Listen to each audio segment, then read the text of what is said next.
My biggest question lately was how can I color grade my footage to make my videos seem and feel like a film? And not long ago I started using Dehancer film emulation, and I have to say that I actually started seeing the results that I wanted. So in this video I'm going to show you how to reach this look with Dehancer, what it is, which unique features it offers to the creators like you and me, and cover the workflow with their plugin in DaVinci Resolve. And this video is not sponsored by them, but I do have something for you at the end of this video which could help you achieve the film look that you may want. For this workflow, I will be using some of the shots from my latest film about nostalgia, which, if you want, you can check later on the link in the description below.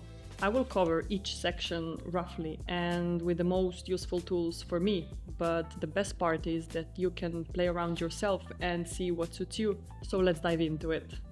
Do you remember this nostalgic film look our old cameras used to have years ago? Well, Dehancer is basically this. It's a film emulation software that gives your footage an analog look and offers many tools for creative color grading. They have many products like Dehancer Bloom, Halation, Film Grain, and so on, but I will focus on Dehancer Pro, which includes most of the features I just mentioned. And it's available for many video and photo editing softwares like DaVinci Resolve, which I'm personally using and will be showing today, and also many others like Adobe Premiere, After Effects, Lightroom, Photoshop, and others. And one more interesting thing for me is the name itself, Dehancer. And it really reminded me on the word enhance, which means to improve something. So I googled the meaning, Dehance, and it actually is what it sounds. It means to disimprove or to worsen something. And it kind of made sense to me because the film itself, as we know it, it was not like the videos we know today, digital, high resolution, sharp and clear, but it's right the opposite. So with Dehancer, you bring out the qualities of film we had back then. I don't know if this was the intention of the name, but I wanted to point it out anyway because this is the way I understand it. Okay, this is an explanation of what it is, but how does it work? So after downloading the Dehancer plugin and importing it inside your editing software, that's where fun and creativeness really begins. Seriously. You will find Dehancer under the Color tab and Effects panel. At the end you will see the film emulation section, and there it is. Okay, so don't get scared by the look of the interface because at the first glance it might look complicated, but it's actually super easy. So let's see what it has. As we drag the Dehancer on the node, you will see it opens with many sections and it automatically applies some of the tools. So the first thing I do is I go at the end where you will see options and click disable all tools. So we start with the input. I shot the video with my Sony FX3 with color profile S-Log3. So I will go with choose camera in the source, click Sony, Cinema Line FX3 and S-Log3. But if you don't know what to choose or your camera doesn't have a flat profile like S-Log3, you can just choose Rec 709. And you have some sliders to play around with exposure, temperature, tint and defringe. Next one is Film tab. There are so many different films to choose from and I can't really tell you which one to choose because we have different tastes.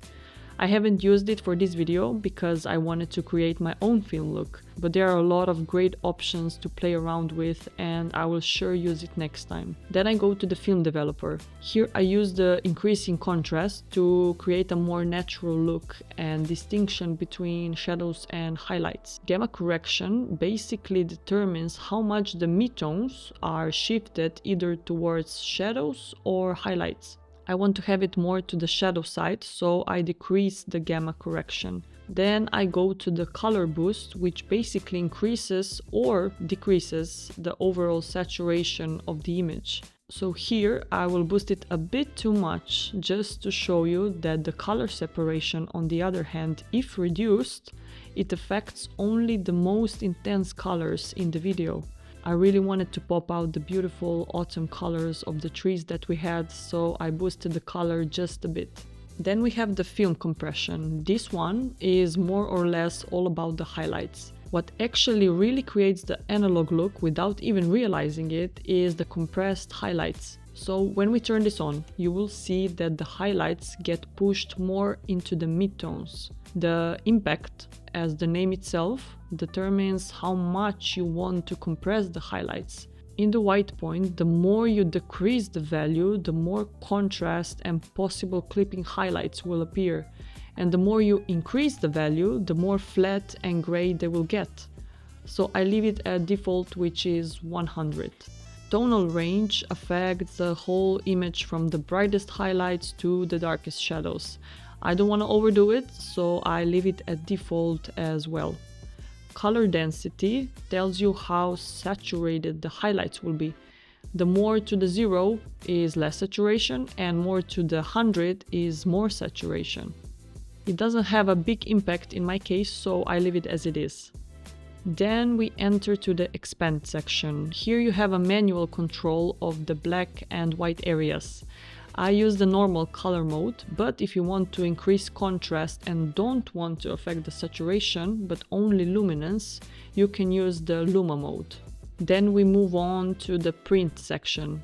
Here you can choose the print medium, so in film world, this means on which kind of paper it was printed on.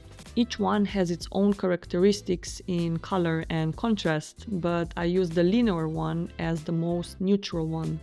Now we move on to the color head, where you can play around with the complementary color pairs.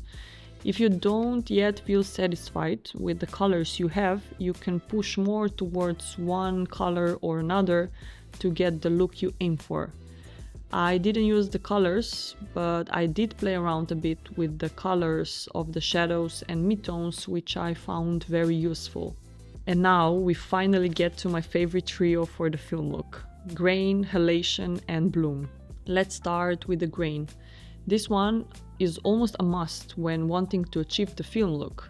At first glance it might not look much because I don't like to use too much grain. I used 65mm ISO 50, which is basically the minimum but enough for the look that I wanted. You can add more, of course, by choosing lower focal length and higher ISO.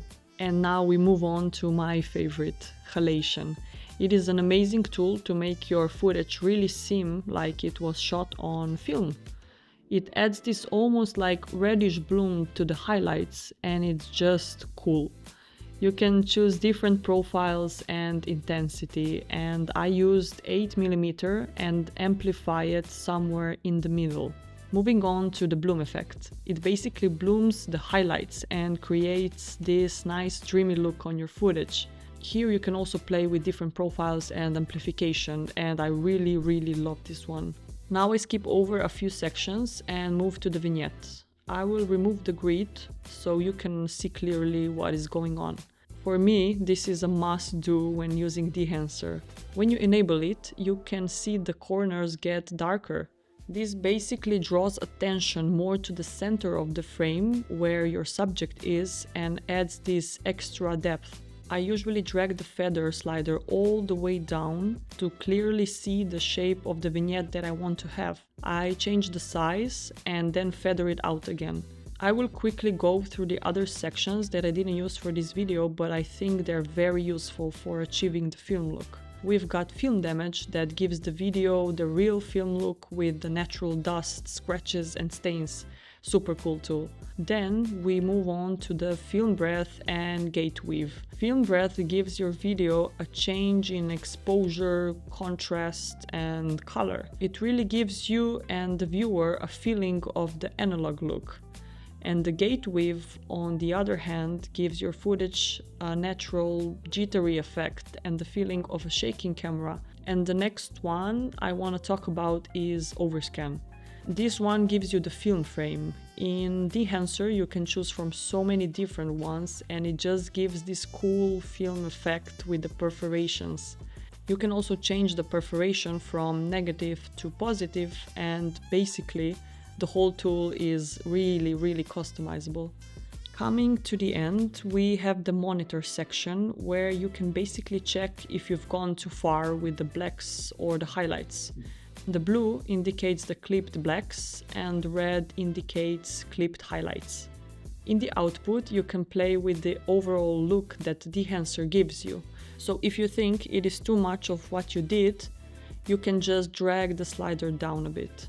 Okay, I hope this was helpful for you and that you have learned something new. And to sum up this video, if you're a filmmaker or a photographer or just somebody who wants the cinematic vintage look for your creative work, you can try Dehancer yourself. You can buy any of their plugins on their website and you can use the code NIKA10 to get 10% off on your purchase on any of them. I'll leave the link in the description below, so if you're interested, you can try it out. So I guess that's it.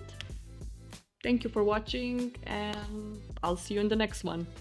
Round 2.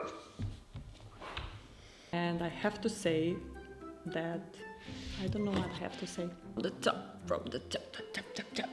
To sploh snema. DaVinci Resolve, which I'm. Pum pum pum. Okay, so don't get scared at the first glance. It mice. Yep.